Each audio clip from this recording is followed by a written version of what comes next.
Selamat pagi, Bapak ucapkan kepada semua anak didik yang ada di rumah kelas 11. Bagaimana kabar kalian?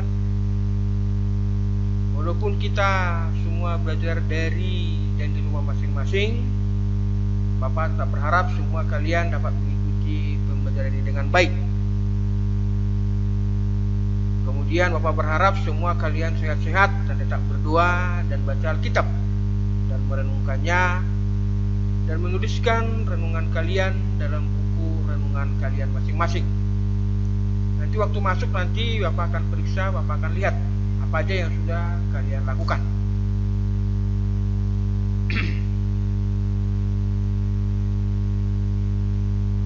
Kita masuk pembelajaran kita. Hari ini ada beberapa kaidah yang harus kita pelajari. Yang pertama adalah menilai perkembangan kebudayaan, ilmu pengetahuan, seni dan teknologi yang sedang berkembang saat ini tentunya. Lalu yang kedua adalah membuat karya yang mengkritisi perkembangan kebudayaan, ilmu pengetahuan, seni dan teknologi dengan mengacu pada Alkitab.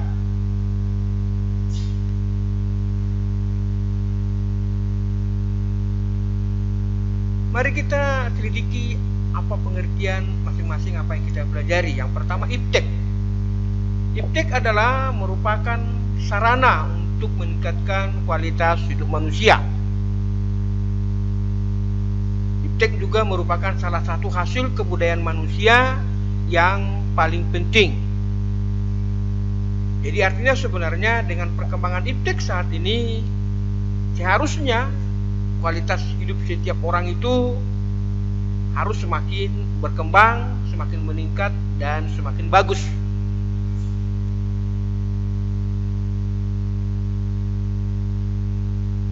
Alkitab berkata dalam Amsal 1 ayat 5, baiklah orang bijak mendengar dan memanfaatkan ilmu, dan baiklah orang yang berpengertian memperoleh bahan pengertian. Dari pembacaan ini, Allah menghendaki agar kita terus mengembangkan diri, menambah ilmu dan pengertian, sehingga kita tidak perlu menjauhkan diri dari ilmu pengetahuan dan teknologi. Sekali lagi saya Bapak juga bisa menambahkan bahwa bukan kehendak Tuhan manusia itu bodoh, apalagi kita setiap orang yang percaya.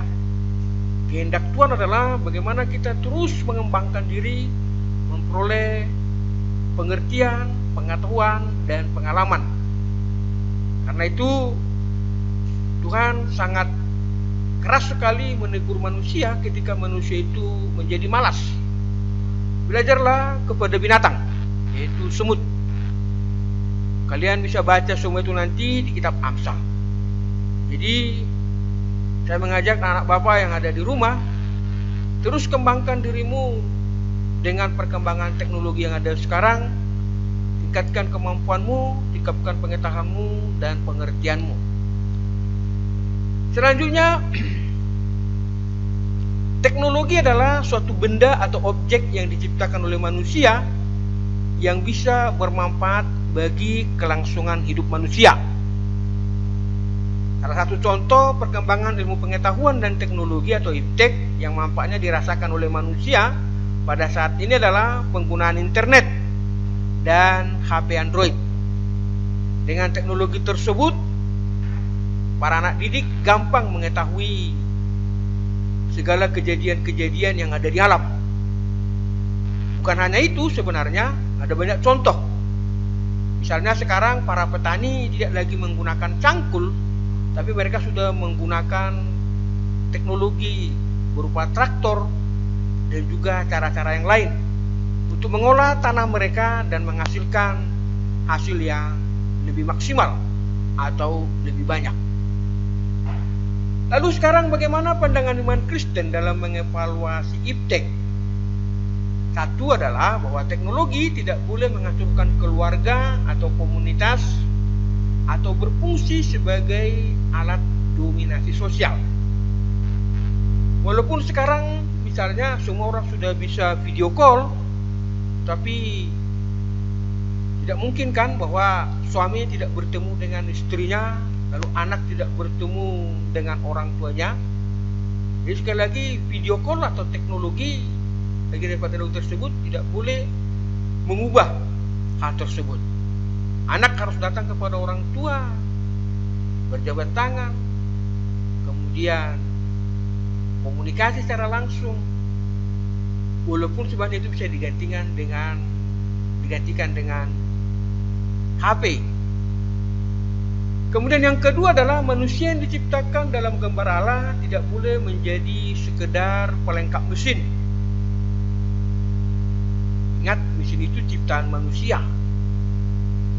Tidak boleh mesin itu yang lebih utama, tetapi manusialah yang lebih utama. Secanggih apapun penemuan yang ada sekarang yang kalian perhatikan, ingatlah ada satu pribadi yang menemukan hal tersebut. Jadi tidak wajar kalau penemuan itu yang diagungkan, seharusnya manusia itu yang perlu lebih dihormati daripada mesin tersebut. Dan tentunya tidak boleh melupakan bahwa kita sebagai manusia diciptakan dalam image atau imago Dei, gambar Allah. Yang ketiga adalah sebagaimana manusia yang bertanggung jawab kepada Allah, kita tidak boleh biarkan teknologi merusak ciptaan. Bila karya manusia harus dilakukan dengan kerjasama dengan alam ciptaan, maka peralatan kerja kita pun harus bekerja sama dengan alam. Satu contoh misalnya, tadi di kelas 10 Bapak sudah coba buat satu contoh. Kalau kita sudah mengalami pembaruan, kita harus memikirkan. Misalnya, jangan lagi menggunakan pestisida untuk menyemprot sekeliling rumah, walaupun itu jauh lebih cepat, membuka kebun dan lain segala macam. Walaupun itu bisa, harus pikirkan dampak negatifnya. Artinya penemuan tersebut tidak boleh merusak ciptaan yang lain. Lalu yang keempat, kita tidak boleh membiarkan kemajuan-kemajuan teknologi menjadi objek sasaran ibadah kita yang keliru, atau membujuk kita untuk meninggalkan ketergantungan kita kepada Allah. Jadi bisa kita lihat contoh di Kejadian pasal 11 ayat 1 sampai 9. Dengan kemampuan keahlian yang mereka miliki, mereka mencoba membuat satu bentuk bangunan. Tujuannya adalah agar mereka bisa sampai kepada Allah. Dan tentunya kalian tahu endingnya, akhirnya bahwa Tuhan mengacaukan mereka. Lalu kemudian contoh yang paling nyata adalah suami istri yang sudah lama menikah tetapi tidak memiliki anak, maka mereka dapat melakukan usaha bayi tabung sehingga sekarang tidak perlu berdoa. Kalau kita katakan berdoa, apa itu berdoa? Langsung aja dengan teknologi, yaitu bayi tabung. Padahal terlalu banyak kasus bayi tabung juga tidak berhasil. Jadi karena itu yang keempat ini perhatikan betul-betul bahwa kita tidak boleh membiarkan kemajuan-kemajuan teknologi menjadi objek sasaran ibadah kita yang keliru atau membujuk kita untuk meninggalkan ketergantungan kita kepada Allah. Bapak akan menjelaskan tentang pengaruh-pengaruh positif kebudayaan, ilmu pengetahuan, dan teknologi bagi manusia. Satu adalah memberi berbagai kemudahan. Dengan teknologi yang sekarang, kita menjadi gampang, jadi mudah. Mudah mengetahui segala-galanya, mudah melakukan apa saja karena ada di internet, termasuk juga yang negatif. Cuman panggilan kita bukan di situ kan. Yang kedua, meningkatkan kualitas dan kuantitas produk. Ini perlu dan patut kalian perhatikan betul-betul dan menjadi perhatian kita semuanya, karena nanti dengan teknologi kualitas, kuantitas semakin meningkat dan pada akhirnya manusia tidak diperlukan. Satu contoh, Bapak tidak sebutkan merek minumannya, ada minuman yang sering kita minum, pokoknya kita makan minumnya pasti itu, kira-kira begitu ya, pasti udah tahu lah merek tersebut. Itu sekarang dikerjakan dengan mesin, mulai dari pencucian botol, pengisian, manusia hanya beberapa orang saja. Bahkan pemasarannya pun sekarang sudah model mesin, tinggal masukin uang sesuai dengan harga yang dituntut oleh perusahaan tersebut, lalu kemudian tinggal kita tekan jenis mana yang mau kita minum, nanti keluar. Kalian bisa melihat ini kalau kalian jalan-jalan ke Bandara Supadio di Pontianak. ada jenis tersebut. Jadi untuk pemasaran tidak memerlukan orang, semua dikerjakan dengan mesin. Akhirnya yang kedua ini memang sisi positifnya memang meningkatkan, tetapi sisi negatifnya hati-hati karena akan meningkatkan pengangguran. Dampaknya akan menjadi luas, kejahatan akan makin meningkat. Lalu kemudian pengaruh positif yang ketiga adalah menuntut pengembangan sumber daya manusia. Dengan informasi yang begitu gampang kita ketahui, kita akan terus berusaha. Apalagi. Kita akan terus belajar. Sekali lagi, Tuhan menegur pemalas, belajarlah kepada semut, belajarlah kepada binatang. Manusia yang diciptakan segambar dan serupa dengan Allah, sekarang Allah menuntut mereka untuk belajar kepada binatang. Sebenarnya terbalik ya. Yang keempat adalah menambah wawasan dan pengetahuan. Saya pikir ini nggak usah dijelaskan. Kalau ditanya sesuatu kepada kalian, kalian akan bisa menjelaskan ini pak, itu pak, ini pak, itu pak. Banyak akan bisa kalian jelaskan. Lalu memperkaya kreativitas. Dan kemudian mempercepat komunikasi, transaksi, dan produksi. Sekarang dengan adanya sistem penjualan, apalagi dengan istilah sekarang COD, bayar di tempat, nah orang nggak perlu capek-capek ke pasar. Beli makanan pun sekarang gampang, semua bisa diantar. Itu sisi positifnya. Selanjutnya mari lihat pengaruh negatif dari kebudayaan, ilmu pengetahuan, dan teknologi. Satu adalah menjauhkan manusia dari Tuhan. Sekarang ini manusia merasa tidak memerlukan Tuhan lagi. Apa itu Tuhan? Kira-kira seperti itu. Lalu yang kedua adalah dehumanisasi. Artinya fungsi manusia digantikan dengan mesin, mengakibatkan banyak pengangguran dan rendahnya penghargaan atas pribadi manusia. Sekarang seperti itu. Jadi perlu anak didik perhatikan tentang hal tersebut. Dulu tahun 90-an, waktu Bapak tamat SMA datang ke Jakarta, masih gampang, cari uang itu tidak susah.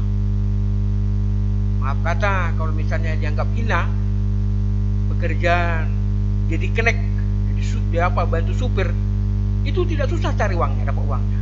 Tapi sekarang ke Jakarta nggak ada lagi istilah itu. Sekarang sudah digantikan dengan sistem beli tiket. Masih gampang dulu berjualan di pinggir jalan. Sekarang jangan coba. Akan kita akan berhadapan dengan dinas sosial, Satpol PP, polisi, dan lain segala macam. Jadi hati-hati pada saat sekarang. Mungkin ini berlaku seperti tahun 90-an berlaku di desa-desa paling ujung di muka bumi ini yang belum dijamah oleh perkembangan teknologi yang canggih ini. Lalu yang ketiga adalah mempengaruhi pola pikir manusia yang mengidolakan ilmu pengetahuan dan teknologi. Jadi sekarang yang paling pintar itu yaitu semua sekarang menjadi idola. Lalu yang keempat adalah gaya hidup instan. Ilmu pengetahuan dan teknologi menawarkan pola hidup mudah, cepat, dan hemat.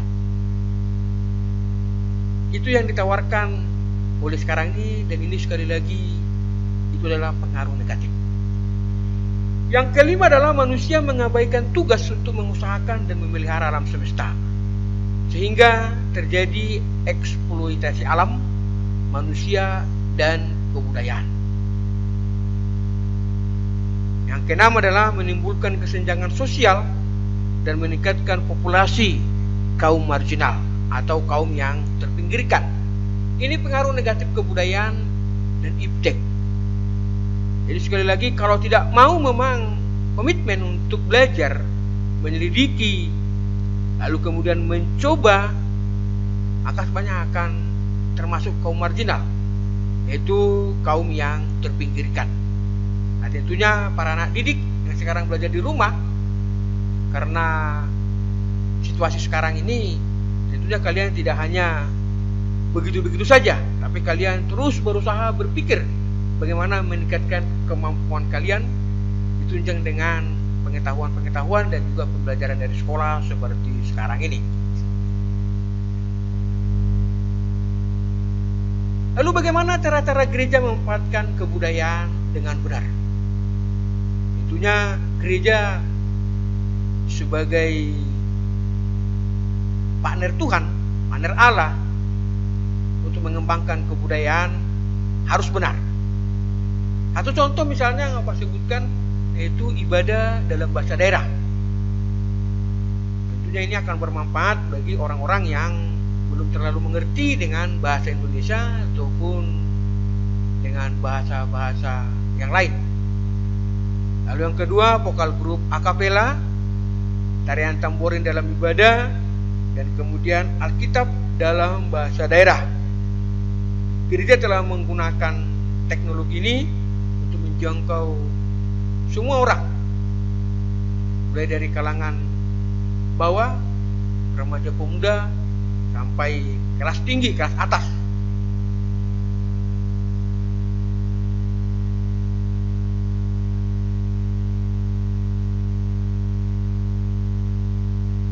Bapak akan menjelaskan alasan-alasan yang benar mengapa kebudayaan harus dikembangkan. Satu, kebudayaan adalah karunia Allah. Ingat, ketika kita hanya belajar kebudayaan, kita tidak hanya belajar tentang tarian, kepercayaan, tidak. Tapi seluruh perkembangan yang ada pada masyarakat itu merupakan karunia Allah. Lalu yang kedua adalah kebudayaan itu adalah kreativitas manusia. Kebudayaan itu adalah kreativitas manusia. Kebudayaan pertama kali yang dikembangkan oleh manusia adalah membuat pakaian dari daun-daunan. Itu kejadian di Taman Eden. Ketika manusia sudah jatuh ke dalam dosa, manusia langsung kreatif. Nanti ada penjelasan untuk hal tersebut karena tidak hanya seperti itu penjelasannya ya. Lalu yang ketiga adalah kebudayaan adalah bagian dari hidup manusia. Jadi kita ini hidup, kebudayaan itu adalah bagian daripada hidup kita. Mulai dari cara kita berpakaian, cara kita bepergian, cara kita semua beraktivitas, itu adalah bagian daripada kebudayaan. Jadi harus dikembangkan. Lalu yang keempat, ini tidak boleh dilupakan bahwa semua kebudayaan adalah untuk memuliakan Allah. Adakah kebudayaan yang tidak memuliakan Tuhan? Terlalu banyak jumlahnya. Kalau kita mau sebutkan satu demi satu. Di kelas Bapak sudah menjelaskan tentang penggunaan KB, alat KB. Ada beberapa harus bisa kita gunakan karena sesuai dengan etika Kristen, tapi ada satu yang tidak bisa kita gunakan. Karena itu identik dengan aborsi. Bapak sudah jelaskan itu pada waktu tak buka di kelas. Kemudian yang berikutnya adalah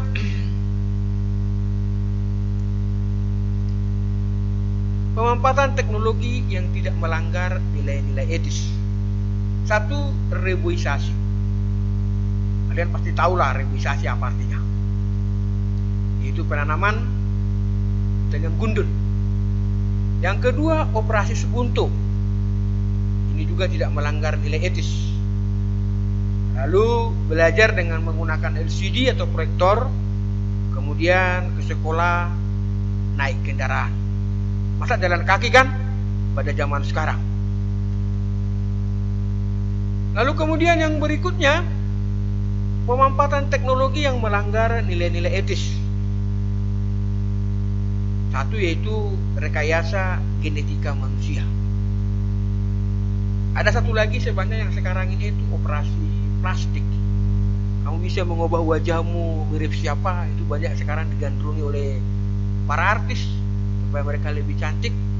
Mereka harus mengeluarkan biaya yang begitu besar pergi operasi plastik. Tapi semua itu punya dampak buruk. Itu jelas melanggar nilai-nilai etis. Ingat, kita diciptakan Tuhan bukan karena sembarangan asal-asalan, tapi kita diciptakan Tuhan ada tujuannya. Lalu yang berikutnya, mari kita lihat beberapa contoh ilmuwan yang melandasi keilmuannya dengan iman.